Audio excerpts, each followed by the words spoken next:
A kú déédé àsìkò yìí, kókó inú ìwé ìròyìn la mú wá fún yín láti inú àwọn ìwé ìròyìn ilẹ̀ Nàìjíríà. Orúkọ tèmi ni Ọmágbémisọ́lá Ọmọlọ́rọ̀mádẹ. Àwọn olùgbé Bódìjà Estate Residents Association (BERA) ti ń béèrè fún ìdájọ́ òdodo bí wọ́n ti ń ké sí ìjọba ìpínlẹ̀ kí ó gba ìdájọ́ lórí àwọn tí ó fa ìdúgbàmù tí ó wáyé ní ọjọ́ 16 oṣù Kínní ọdún 2024. Ààrẹ ẹgbẹ́ BERA Pásítọ̀ Múyìwá Gbàngbòṣe ni ó ṣe àfihàn yìí níbi ìsìn ìrántí tí ó wáyé lánàá Ọjọ́bọ̀ ní ìlú Ìbàdàn. Iléeṣẹ́ ìròyìn náà ní jábọ̀ wípé ẹgbẹ́ BERA ni ó ṣe àgbékalẹ̀ ìsìn yìí pẹ̀lú àjọṣepọ̀ ẹgbẹ́ Fìjìláńtè Dẹ̀jọ́ Oyèlẹ́sìn.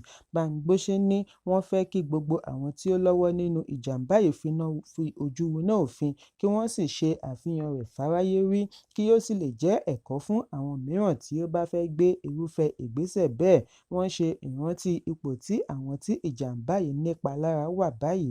Wọ́n ní ọ̀pọ̀ ni kò ríbi gbé tí ọ̀pọ̀ sì ń wọ̀sùn kiri.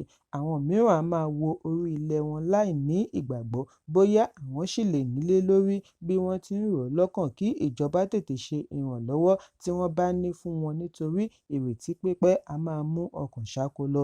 Gbàngbòṣe wá pè fún ìtẹ̀síwájú nínú ìṣọ̀kan bí ó ti fi ìdùnnú rẹ̀ hàn lórí bí aráàlú ṣe túyáyá jáde fún ìsìn ìrántí. Ó fi kún un wípé ìgbìyànjú ti ń lọ lọ́wọ́ láti túbọ̀ mú ètò ààbò le daindain nípasẹ̀ òfin mọ ará àdúgbò rẹ Know Your Neighbor Policy. Ẹ̀kúnrẹ́rẹ́ ìròyìn yìí wà ní ìwé ìròyìn Vanguard tó jáde lónìí. Èdè àìyedè bẹ́ sílẹ̀ lánàá láàrin àwọn sínétọ̀ àti àwọn ọmọ ẹgbẹ́ ilé-ìgbìmọ̀ aṣojú-ṣòfin níbi àgbékalẹ̀ ìṣúná owó ọdún 2025 láti iléeṣẹ́ ọlọ́pàá. Ìyàlẹ́nu ńlá ni èyí jẹ́ fún ọ̀gá ọlọ́pàá yányán Káyọ̀dé Ẹgbẹ́tókun bí ó ti ń wò tìyanu gbólóhùn asọ̀ tó ń jábọ́ lẹ́nu àwọn aṣòfin. Ẹgbẹ́tókun ni ó lọ ilé-ìgbìmọ̀ láti lọ ṣe àgbékalẹ̀ ìṣúná. Sínétọ̀ kan Onyekachi Onwebonyin tiẹ̀ bínú jáde kúrò nínú ìpàdé. Wàhálà bẹ́ sílẹ̀ bí IGP ṣe ka ìṣúná rẹ̀ bí ó ti tọ́ka ètò tí wọ́n ṣe fún iṣẹ́ àkànṣe kọ̀ọ̀kan. Lára rẹ̀ ni èròǹgbà àti ṣe àgbékalẹ̀ ẹkùn iléeṣẹ́ ọlọ́pàá 5 sí orílẹ̀-èdè.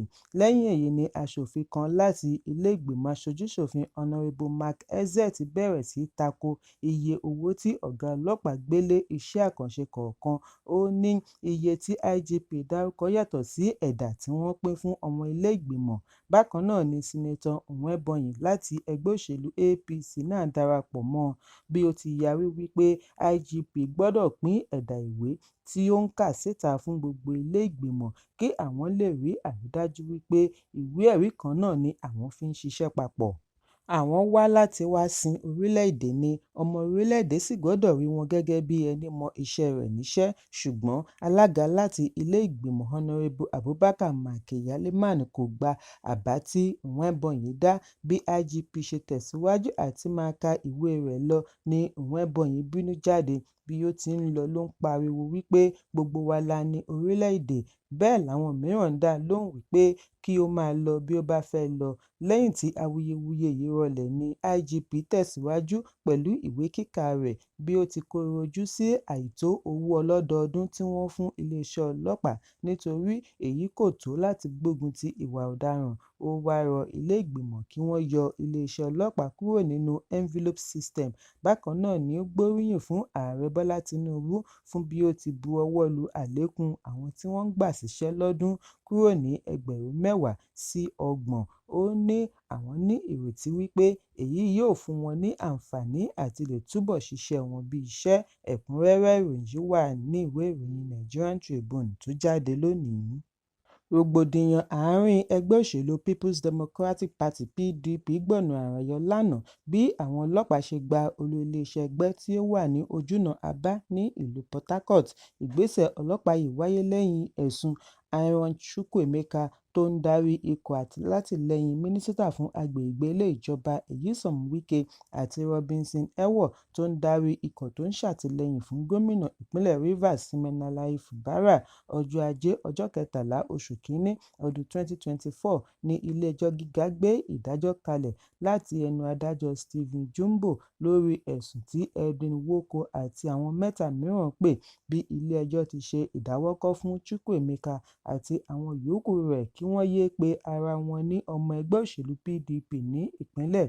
Nwoko àti àwọn mẹ́ta mìíràn ni wọ́n tako ìpàdé gbogbogbò tí ó pèsè ìgbìmọ̀ Chukwuemeka bí wọ́n ti ṣe àríyànjiyàn wípé ìgbésẹ̀ yìí tako àṣẹ ilé-ẹjọ́ láti oṣù kẹwàá ọdún 2023 lẹ́yìn tí ìgbésẹ̀ àwọn alátìlẹyìn Wike láti yọ Fubara nípò forí ṣánpọ́n ní fàákájà ti bẹ́ sílẹ̀ lẹ́yìn ìdájọ́ ilé-ẹjọ́ tí ó gbé Ewon ní òun pẹ̀lú ìgbìmọ̀ rẹ̀ gbáradì àti gba olú iléeṣẹ́ ẹgbẹ́. Èyí ló mú àwọn agbófinró gba gbogbo àyíká sẹkritéríátì pẹ̀lú ọ̀pọ̀lọpọ̀ ọkọ̀ ìpàráàro.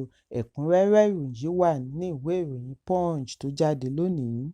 Ìjọba ìpínlẹ̀ Èkó ti gbé ìgbésẹ̀ láti kó ọkọ̀ ojú-irin 6 tuntun wọlé láti orílẹ̀-èdè China láti ṣe àlékún ìgbòkègbodò ọkọ̀ ojú-irin Lagos Rail Mass Transit Blue and Red Lines. Àjọ alámòjútó ìgbòkègbodò ọkọ̀ ojú-irin ni ó ṣe àfihàn yìí lórí ẹ̀rọ abánidọ́rẹ̀ẹ́ X. Àtẹ̀jáde náà ṣàlàyé wípé wọ́n ti ṣe ìdánrawò fún àwọn ọkọ̀ wọ̀nyí kí wọ́n tó gbé ìgbésẹ̀ àti kó wọn gba orí omi. Bí wọ́n bá ti dé, wọ́n á ṣe àlékún ọkọ̀ ìrìnnà kí ààyè lè wà àti parí ìpele kejì iṣẹ́ ojúnà Òkòkò-Maíkò. Láti oṣù kẹsàn-án ọdún 2023 ni ọkọ̀ ojú-irin Blue Line ti mú àyípadà bá ìgbòkègbodò ọkọ̀ ní ìpínlẹ̀ Èkó pẹ̀lú 72 ìrìnnà lójúmọ́ 72 daily trips ní ojúnà Marina sí Mile 2. Pẹ̀lú ọkọ̀ tuntun tó ń bọ̀ lọ́nà, àlékún yóò bá iṣẹ́ pẹ̀lú ọkọ̀ tí ó yára fún gbogbo olùgbé ìpínlẹ̀ Èkó. Pẹ̀lú ìgbésẹ̀ yìí, ọjọ́ ọ̀la ti dé, ìpínlẹ̀ Èkó sì ti ṣetán àti darí. Ẹ̀kúnrẹ́rẹ́ ìròyìn yìí wà ní ìwé ìròyìn Nigerian Tribune tó jáde lónìí.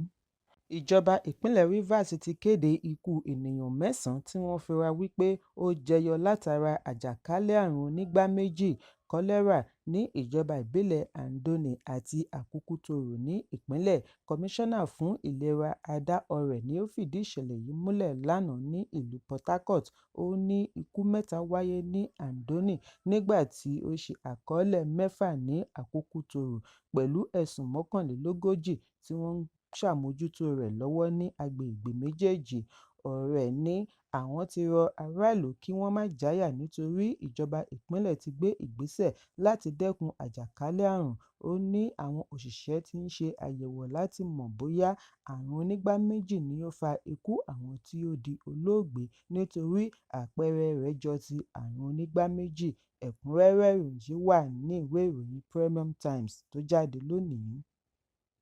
Àgbà ọ̀jẹ̀ olórin ilẹ̀ Nàìjíríà Innocent Idibia tí gbogbo ènìyàn mọ̀ sí 2Baba ti ṣe ìdálọ́lá ọkọ̀ ayọ́kẹ́lẹ́ tuntun fún ọmọkùnrin rẹ̀ àgbà Nino láti fi sààmì ayẹyẹ ọjọ́ ìbí rẹ̀ tí ó pé ọmọ ọdún 19.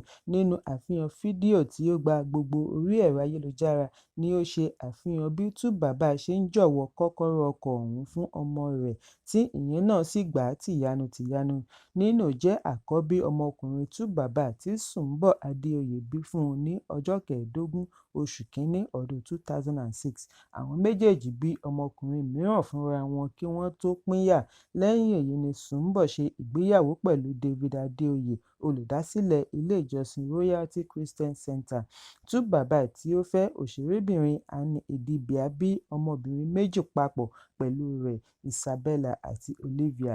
Lápapọ̀, olórin yìí bí ọmọ 7 pẹ̀lú obìnrin 3, Annie Idibia, Pero Adeniyi àti Sùnḿbọ̀ Adéoyè. Ẹ̀kúnrẹ́rẹ́ ìròyìn yìí wà ní ìwé ìròyìn Nigerian Tribune tó jáde lónìí. Kókó inú ìwé ìròyìn tòní kò ní jù báyìí lọ. Ẹ pàdé mi ní ìrọ̀lẹ́ fún àkọ́tún ìròyìn. Kí a tó lọ, ẹ má ṣaláì fi àkíyèsí yín ránṣẹ́ kí ẹ sì bá wa subscribe sójúnà wa lórí YouTube kí kókó inú ìwé ìròyìn lè máa tẹ̀ yín lọ́wọ́ ní kíákíá.